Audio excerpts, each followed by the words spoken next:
Gen Z पर BSP ने चला सबसे बड़ा दाव। क्या 27 के चुनाव में होगा फायदा? 27 की जंग में मायावती का फैसला। क्या आकाश आनंद बनेंगे ट्रम्प कार्ड? हाथरस से बीएसपी का नया अभियान।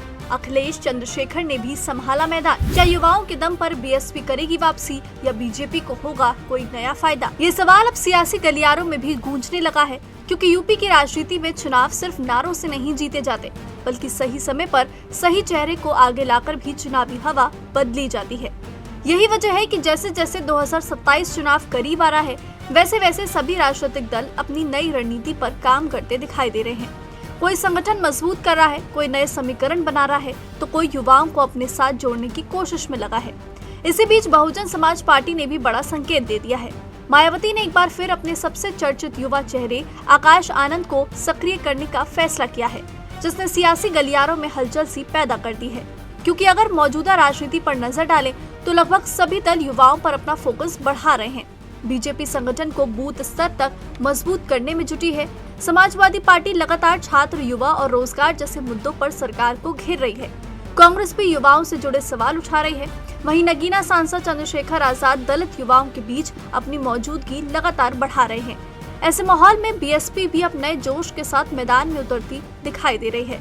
मीडिया रिपोर्ट्स के मुताबिक करीब 2 साल से ज्यादा समय तक सीमित राजनीतिक भूमिका में रहने के बाद आकाश आनंद फिर से सार्वजनिक कार्यक्रमों में सक्रिय होने जा रहे हैं। बताया जा रहा है कि 10 अगस्त से हाथरस में उनकी पहली बड़ी सभा प्रस्तावित है। इसके बाद पश्चिमी उत्तर प्रदेश के कई जिलों में उनके कार्यक्रम हो सकते हैं। आकाश आनंद का नाम नया नहीं है। 2024 के लोकसभा चुनाव के दौरान उन्होंने कई चुनावी सभाओं में हिस्सा लिया था और अपने भाषणों की वजह से काफी चर्चा में रहे थे। अब उन्हें दोबारा प्रमुख जिम्मेदारी दिए जाने को राजनीतिक हलकों में बड़ा संकेत माना जा रहा है, जिससे ये मुकाबला और दिलचस्प होता हुआ दिखाई दे रहा है। क्योंकि इस समय सिर्फ बीएसपी ही युवाओं तक पहुंचने की कोशिश नहीं कर रही, सपा भी युवा मतदाताओं पर फोकस कर रही है। चंद्रशेखर आजाद दलित युवाओं के बीच लगातार सक्रिय है। बीजेपी भी अपने युवा मोर्चा और संगठन के जरिए लगातार नए मतदाताओं तक पहुंचने का प्रयास कर रही है। ऐसे में मुकाबला पहले से ज्यादा कड़ा दिखाई दे रहा है। जानकारों का मानना है कि बीएसपी इस बार सिर्फ अपने पारंपरिक वोट बैंक के भरोसे चुनाव नहीं लड़ना चाहती। पार्टी चाहती है कि पहली बार वोट डालने वाले युवाओं और जेन ज़ी मतदाताओं के बीच भी अपनी नई पहचान बनाई जाए। यही वजह है कि आकाश आनंद को आगे लाने की रणनीति पर काम किया जा रहा है। आकाश आनंद की सबसे बड़ी ताकत उनकी उम्र और डिजिटल प्लेटफॉर्म पर पकड़ मानी जाती है। वो सोशल मीडिया पर सक्रिय रहते हैं और युवाओं की भाषा में संवाद करने की कोशिश करते हैं। बीएसपी को उम्मीद है कि इससे पार्टी उन मतदाताओं तक पहुंच सकेगी जो पारंपरिक राजनीति से अलग सोच रखते हैं। लेकिन चुनौती भी कम नहीं है। 2022 के विधानसभा चुनाव में बीएसपी सिर्फ 1 सीट जीत सकी थी। 2024 के लोकसभा चुनाव में भी पार्टी कोई सीट हासिल नहीं कर पाई। लगातार घटते वोट शेयर ने पार्टी के सामने नई चुनौती खड़ी कर दी है।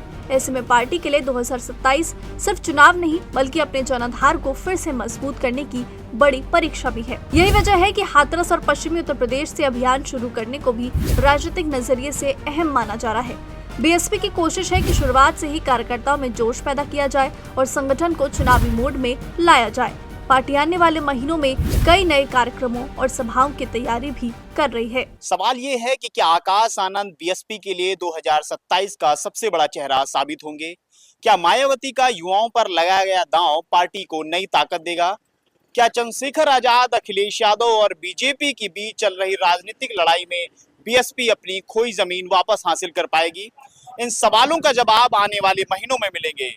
लेकिन बसपा ने अपने सबसे बड़े युवा चेहरे को फिर से सक्रिय करके ये साफ संकेत दे दिया है कि 2027 की चुनावी लड़ाई में वो पूरी ताकत के साथ मैदान में उतरने की तैयारी कर चुके हैं। अब देखना होगा कि ये नई रणनीति वोट में कितना बदलती है, उत्तर प्रदेश की सियासत में कितना बड़ा असर डालती है। कैमरा पर्सन के साथ साहबदीन यादव, जेएमडी न्यूज़, लखनऊ।